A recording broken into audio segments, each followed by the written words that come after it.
Hey nerds, Farmer Jesse here. Welcome to Growers Daily, your daily dose of ecological farming insight. It is Tuesday, September 23rd, 2025, and today we're talking about silage tarps, the good, bad, and ugly, because they are definitely a little bit ugly. What to do for water in wet climates where it's wet in the spring but dry in the summer, and how to pick your garlic seed. So let's do it.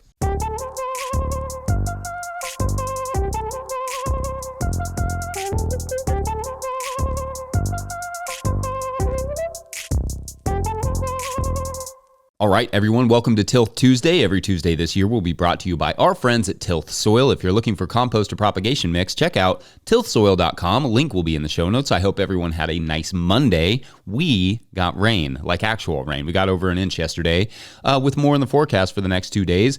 If you're a cash crop in August, this news is perhaps a little, too little too late, but it's great news if you're a cover crop. I'm also hoping for another actual flush of peppers because they have just been chilling there for a while because I needed to use our irrigation for the lettuce and the like. Anyway, this place was in desperate need of some rain, getting a little bit too brown for my liking this early in the year, so I'm thrilled about that. Maybe the dang deer will stay away a little bit now that there's more moisture elsewhere than just in our gardens.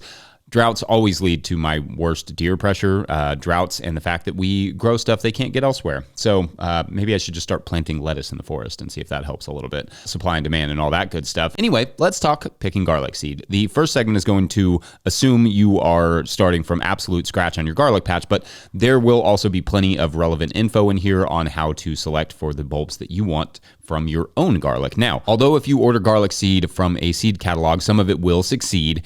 If the conditions from which that seed came from do not match your own, you may lose significant quantities of that crop. I've told this story before, along with pretty much all of my stories at this point, I think, but a friend sent me some garlic from California that I planted here in Kentucky, and it was absolutely miserable here. Almost none of it survived, but what did survive, I've kept growing out, and although it is substantially behind my normal garlic, it's slowly catching up, getting bigger, getting more consistency. Our winters are just wetter and colder than they are in California, and I just needed to find the cloves that had the right genetic makeup to survive that and grow those out, slowly multiplying them year after year. Now, however, if you're spending $30 a pound on seed, you do not want to go through that seed development process because it can take many years to up your seed quantities.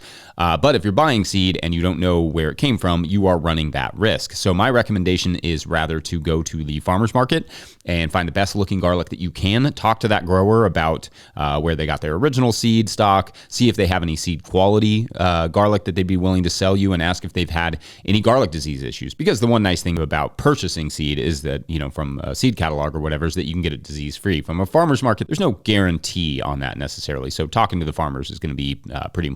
And most farmers will be straightforward about that with you. But getting it locally, not from the store, because it can be irradiated to stop it from germinating, much like ginger for that example, and come from who knows where. But yes, getting it locally can mean it's already adapted to your conditions and is more likely to thrive. Also, make sure you're getting a hard neck or a soft neck, depending on what you want and where you are. I like hardneck garlics because they tend to do well here, but also because I like the garlic scape they put up in the spring. However, they don't grow that well too much further south than Kentucky. Like you can grow them maybe in like northern Tennessee, but as you get further and further south, these soft necks are your likely garlic because these are built more for southern climates. They don't need as much of that cold period as the hard necks do. However, soft necks have like a bazillion tiny cloves and they don't put up a scape, but they do perform better in the warmer regions. So for some of you, especially much further south of Kentucky, soft necks may be the best possible option and maybe the only option with some exceptions, I'm sure. Now for the cloves themselves, as you're popping the garlic, pick the best, biggest cloves that you can. Set all the other small cloves aside as seconds in case you need more or in case you want to plant some really close together for green garlic or garlic grass. But the bigger the clove, the bigger the resulting bulb. Generally speaking, it's pretty straightforward that way. I'll add to that, if the garlic bulb has damage somewhere, like a sunken or rotten clove, I will set that bulb aside. And if I can get away with not using it, I will. Sometimes a clove can get damaged in handling, like it's not necessarily a disease, but sometimes it is a disease. So my preference is to not use any of the cloves from that bulb if I can help it. And for me, that's pretty much the strategy. Nothing super complicated there, really. But I do think that sourcing factor can be quite important. I will also add to that just to grow a few different varieties if you can, especially when you're just starting out, just to see what works best for you and your conditions, your climate. Then be patient. It can take several years to expand your garlic seed enough to produce all that you need to regrow and also sell. And of course, there may be some regional seed suppliers who will be able to supply you with regional garlic seed from their own plots nearby in a similar region. That is also an option. Anyway, I hope that's helpful. Let me know what else you might add or say about garlic and picking garlic seed. Otherwise, we're going to take a quick break, and when we return, we will discuss managing water in a wet climate to be there when you need it, but gone when you don't need it. That'll make sense in a minute. BRB. Farmer Claire Coleman here from the Winter Growers Podcast. Did you know that I also founded Real Farmer Care, a nonprofit that supports farmer well-being? From my own experiences farming, I knew firsthand that this type of support was missing from ag, so I decided to do something about it. As of today, there are over 500 farmer recipients of a $100 self-care award, with more applying daily. If you'd like to help, each $100 donated supports one new farmer. Visit realfarmercare.com to donate and learn more. Again, that's realfarmercare.com.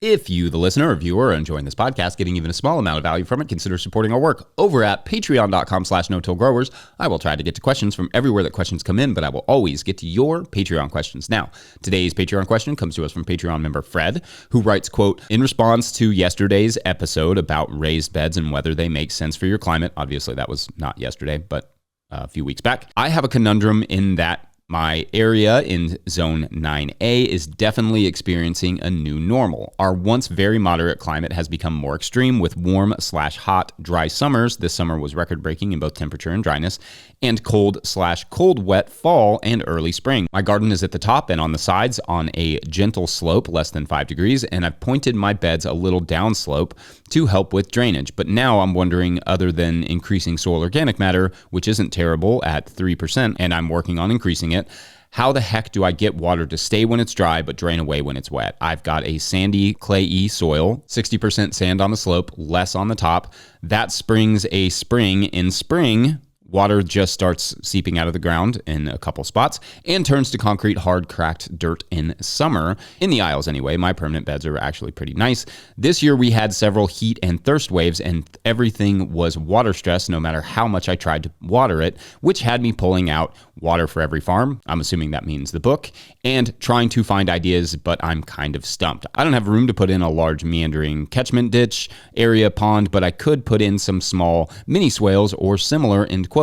Okay, thank you. And well, this sounds like I probably could have wrote it, except from a different zone. I too have a wet farm with beds turned slightly downhill to release excess water that I sometimes wish would keep the water at drought times better, because our thick clay soil likes to seize up and harden like pottery right after it was just being mushy. So structurally, in unpredictable but generally wet climates like these, there is only so much you can do with the form of the beds, meaning adding a swale or a catchment of some kind will not necessarily be the best thing, because like you said, in those wet times, the garden is really wet already, if not outright, like unworkable with nothing growing. So catchment can be a negative thing in some cases for large portions of the year. To me, it's always easier in a pinch to add water than remove it. So I have started to lean more in the direction of releasing the water in the spring and then just irrigating it back in during the droughts. This, of course, was a somewhat late realization for me. And at the bottom side of our sloped farm, I would like to have built, or will maybe in the future, build a small catchment pond from which I could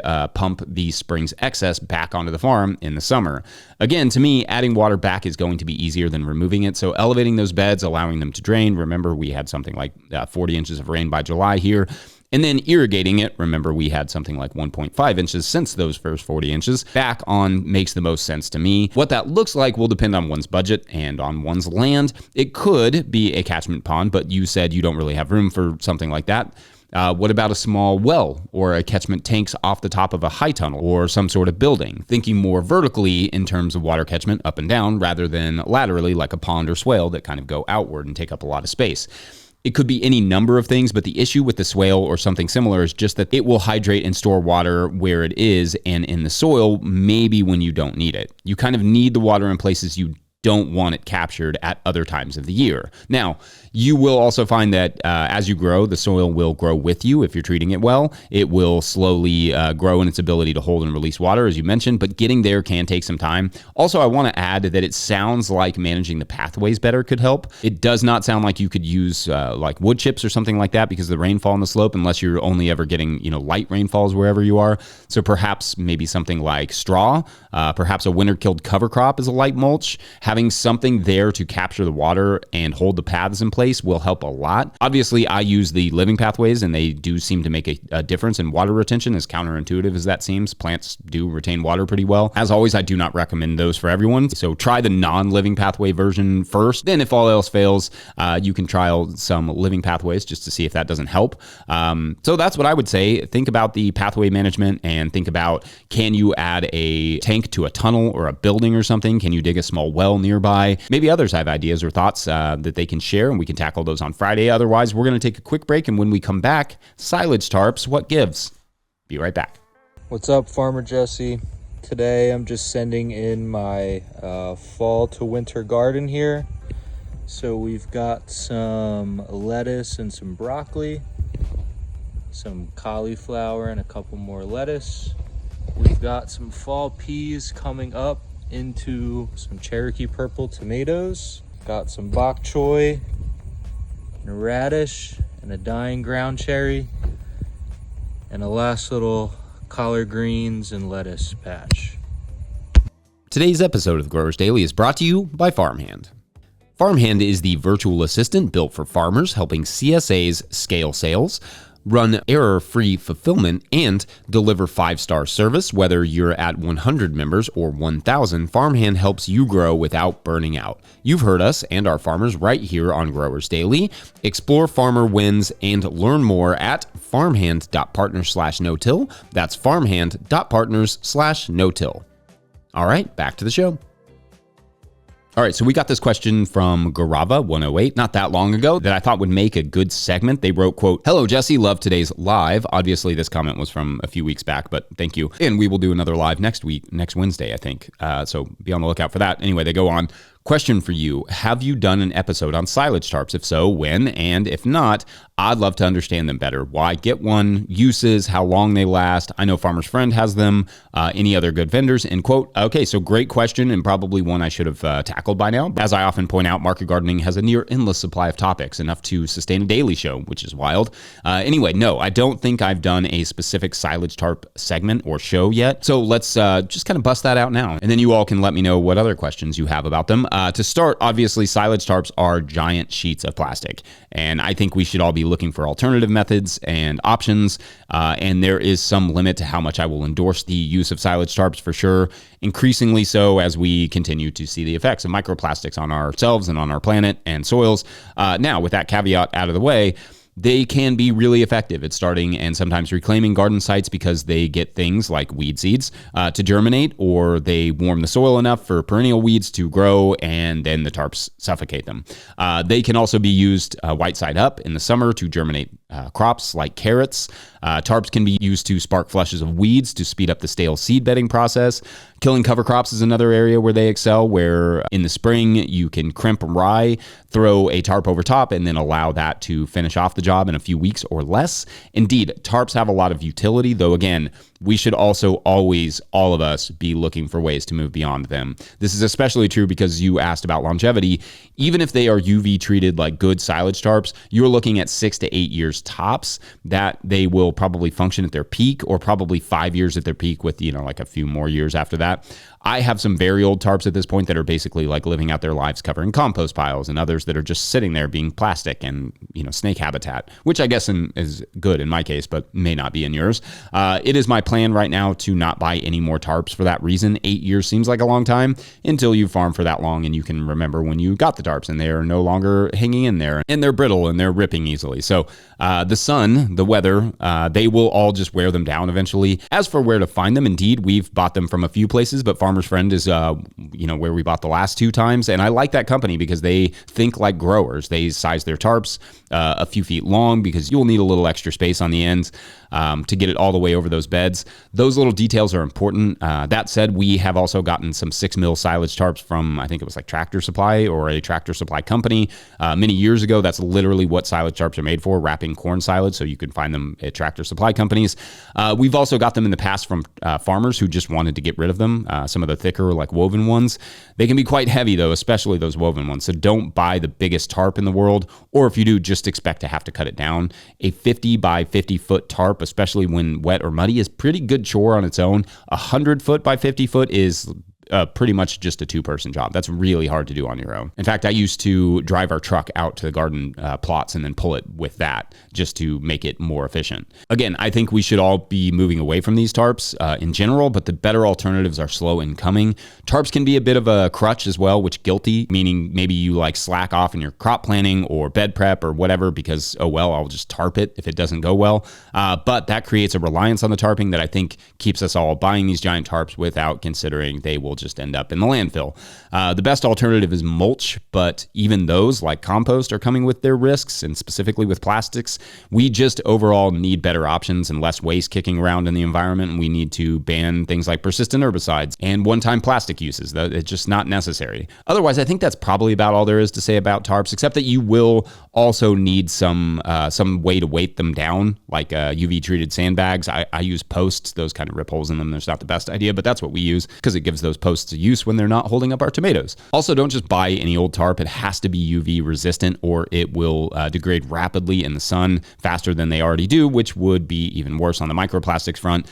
Anyway, I think that's really it on what I can say about tarps and tarping. Let me know your thoughts or what you would add, and we can get back to that on Friday. Otherwise, I think we are done with this Tilth Tuesday. But before we go, we're going to get a quick word from our friends at Rimmel Greenhouse Systems. Whether you're growing tomatoes for market, flowers in the spring, or vegetables for your family, growing in a high tunnel protected from the weather provides the right environment for a harvest that you can count on. Rimmel Greenhouses are strong, durable, and easy to assemble, offering the quality you need to grow productively year-round. The team of experts at Rimmel Greenhouse Systems will be your trusted partners to ensure you get exceptional value from your greenhouse or high tunnel investment.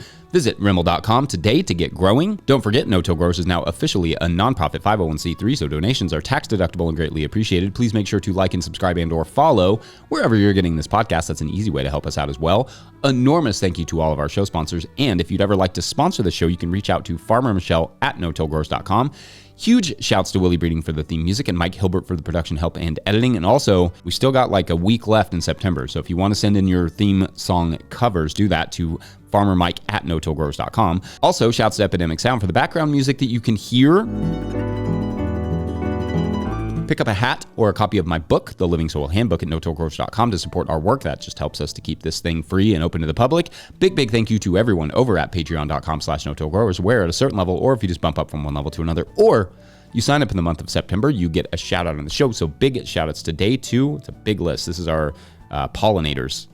We have Sue Rowland, Thomas Van Wart, Tyler Lloyd, Andrea Front, Tobias Deerdorf, Tossman, Cedric Reed, Bill Price, William Wiley Madrow, Wish I Started 20 Years Ago, Dwight Yoder, Lynn Tompkins, Steve Hurlbut, Rebecca S., Lee Shelley, Brian McCarthy, Larry Shepard, Martian Cindy, DP, Kat Brannigan, Little Row Farms, Hank Zecca, Ashley Sharp, Joel Crosby, Madison, Scott Roser, Norska Guard Farm, Laura Britton, Alberto Diaz, Peter Broad, Jason Ruel, Earth Care Farmer Jane Murner, Derek Page, Meredith Light of Granite Springs Farm, Grown Up Farm, Bob and Ann Patton of Hexhamshire Organics, Jared Kirst of Rivendell Farms, Fiona and Donnie of Firefly Farms, and Jen Lawrence.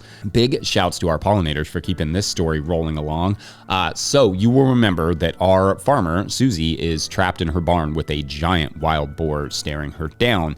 The trouble is, if she runs, the boar will chase her. And if she doesn't run, the boar will also chase her. There is nothing nearby to grab to help defend herself, and moreover, it's a boar. They do not exactly, have sensitive skin.